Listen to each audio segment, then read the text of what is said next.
Baik, Assalamualaikum warahmatullahi wabarakatuh. Alhamdulillah kita masih diberikan kesehatan dan kesempatan untuk bertemu di mata kuliah Sistem Pengawasan dan Audit yang diampu oleh Bapak Nurholis. Baik teman-teman, sebagaimana keterangan tugas mata kuliah ini, kami dari kelompok 6 izin mempresentasikan materi kelompok kami yaitu membahas topik mengenai pengendalian internal. Sebelumnya, izinkan saya untuk memperkenalkan anggota kelompok saya, yaitu pertama, saya sendiri, Afriana Dewi, Rida Fadila, Ilma Gusni Nur Azizah, dan Atika Atiul Haq. Baik, tanpa membuang-buang waktu, langsung saja kami memaparkan materi mengenai topik terkait. Nah, apa itu pengendalian internal atau yang sering disebut dengan pengendalian manajemen? Mungkin sebagian orang tidak terlalu familiar dengan topik tersebut, namun secara garis besar, pengendalian internal mencakup lingkungan pengendalian, penilaian risiko, kegiatan pengendalian, informasi dan komunikasi, serta pemantauan. Nah, lalu apa yang dimaksud dengan pengendalian internal? Nah, pengendalian internal sendiri diartikan sebagai suatu aktivitas yang dilakukan secara berkala guna memberikan keyakinan bahwa tujuan perusahaan telah tercapai. Nah, ini merupakan jati diri dari pengendalian internal itu sendiri. Nah, karena pengendalian internal ialah kebijakan dan peraturan agar setiap kekayaan perusahaan ataupun aset perusahaan aman dan terjaga dari setiap ancaman ataupun penyalahgunaan, melindungi setiap informasi laporan keuangan perusahaan yang akurat, dan menjamin bahwa setiap peraturan maupun undang-undang dan kebijakan manajemen dijalankan dengan semestinya oleh setiap karyawan dan perusahaan.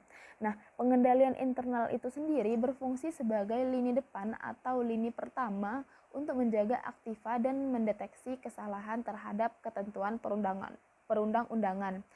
Nah, adapun sistem pengendalian internal meliputi struktur organisasi, metode dan ukuran-ukuran yang dikoordinasikan untuk menjaga kekayaan organisasi, mengecek ketelitian dan keandalan data akuntansi, mendorong efisiensi dan mendorong dipatuhinya kebijakan manajemen, dan dirancang untuk memberikan jaminan yang memadai bahwa aktiva perusahaan telah diamankan secara tepat dan catatan akuntansi dapat diandalkan. Lalu tanggung jawab atas pengendalian internal. Nah, adapun tanggung jawab atas pengendalian internal ialah dilihat dari dua aspek. Yang pertama, aspek manajemen, yaitu bertanggung jawab untuk merancang dan menerapkan sistem pengendalian internal serta melaporkan secara transparan perihal efektivitas pelaksanaan pengendalian tersebut.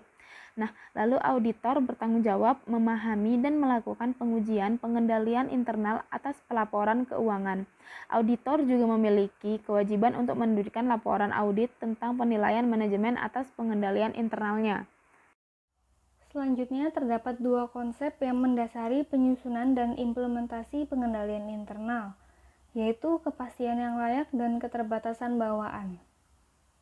The Committee of Sponsoring Organization of the Tradeway Commission atau KOSO mengeluarkan 8 komponen dalam pengendalian internal, antara lain lingkungan internal, penetapan tujuan, identifikasi kejadian, penilaian risiko, perlakuan risiko, aktivitas pengendalian, informasi dan komunikasi, serta pemantauan.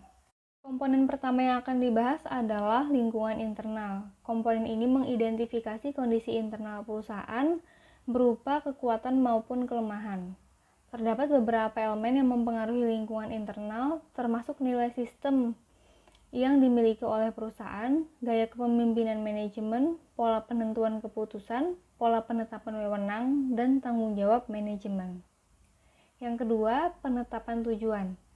Setiap perusahaan harus menetapkan tujuan atau sasaran awal sebelum manajemen mengidentifikasi setiap risiko yang ada, sehingga diharapkan setiap risiko tersebut kemudian dapat dimitigasi. Yang ketiga, identifikasi kejadian.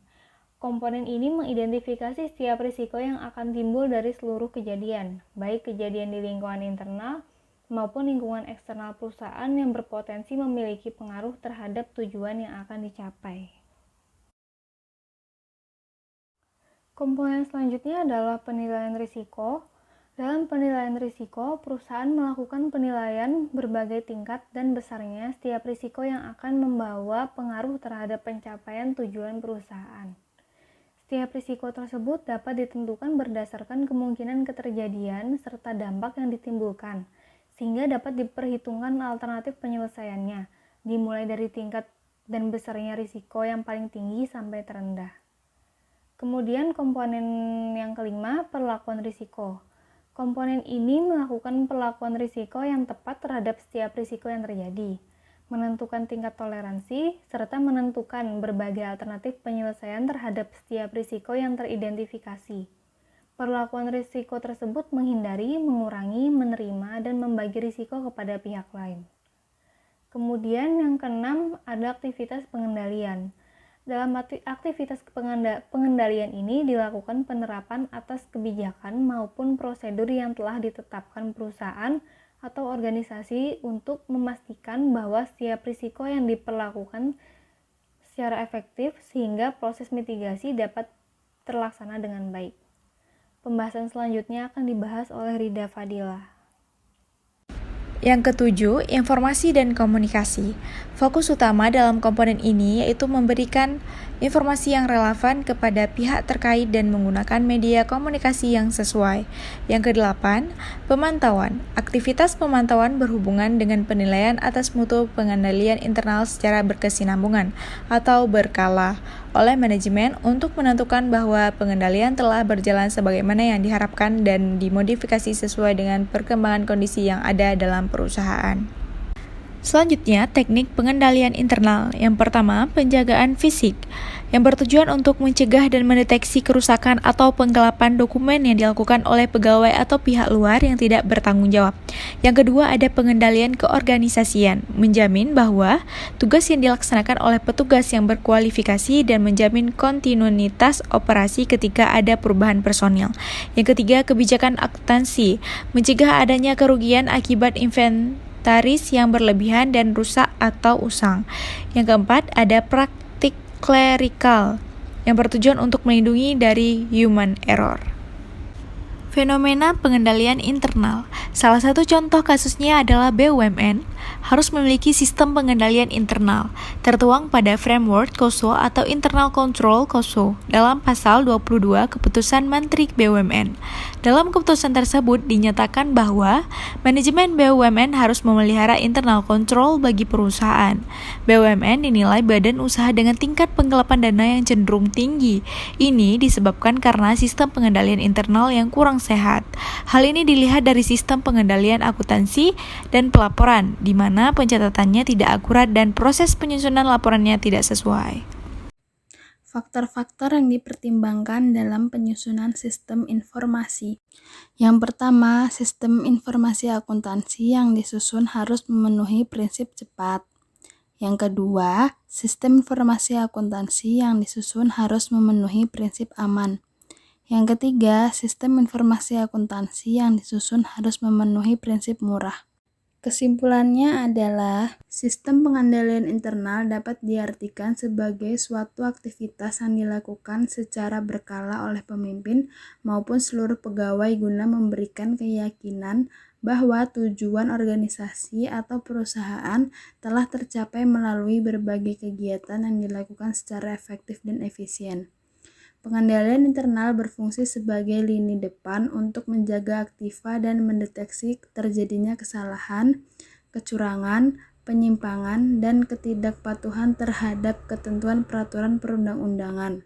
Pada tahun 2016, The Committee of Sponsoring Organization of the Tradeway Commission, KOSO, menerbitkan edisi terbaru berupa Public Exposure atas Enterprise Risk Management Integrated Framework.